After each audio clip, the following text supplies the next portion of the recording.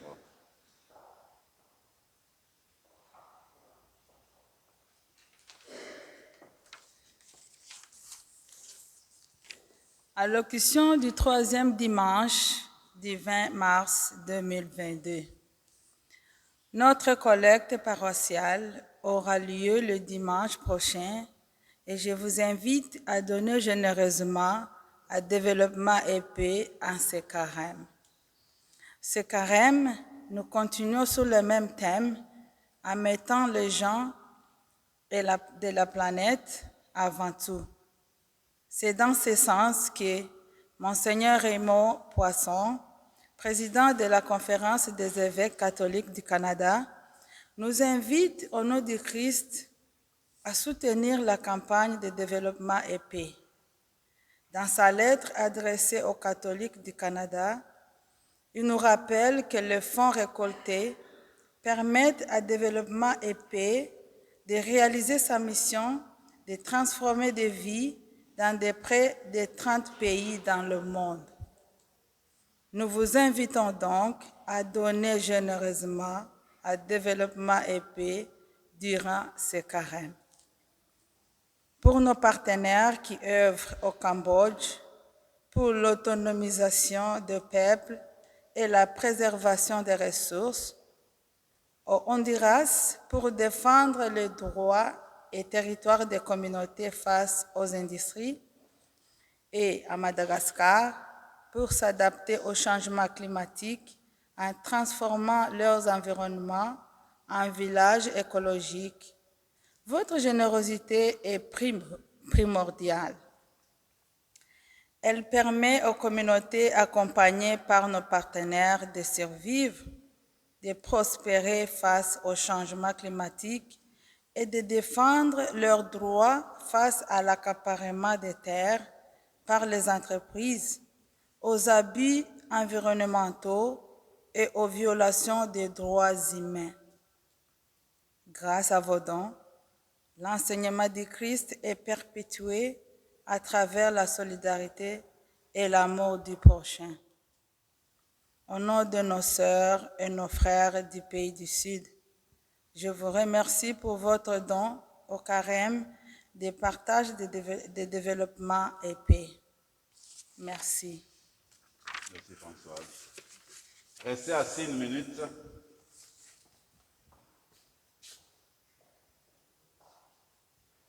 Je pense que tout le monde est déjà au courant qu'à partir du 21 mars, en Ontario, nous allons lever les mesures de restriction qu'on a suivies durant la pandémie. Alors, dans le diocèse, même dans toutes les paroisses catholiques, ce sera la même chose. Donc, le samedi, quand vous viendrez, on n'est pas obligé de porter son masque. Et puis, on ne désinfecte plus l'église, par exemple. Alors, en tout cas, on lève toutes les restrictions. Mais maintenant, si quelqu'un n'est pas à l'aise avec les restrictions, il veut garder son masque, c'est très bien.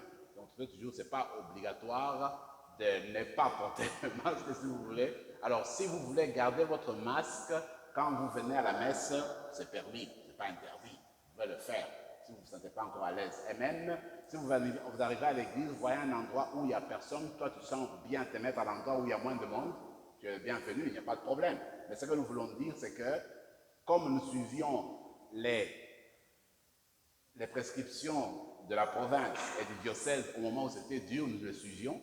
Maintenant qu'on relâche, on suit aussi. Ah, ouais. Donc, ici à Saint-Rémy, ce que nous allons faire, on lève toutes les restrictions. Et les personnes sont libres de garder leur masque ou pas durant la célébration. On nous recommande toutefois, si on le veut bien, quand on arrive, quand on part, qu'on puisse se désinfecter les mains. Voilà tout ce que je peux dire. S'il y a des questions, eh bien, je serai à votre disposition. Prions encore le Seigneur.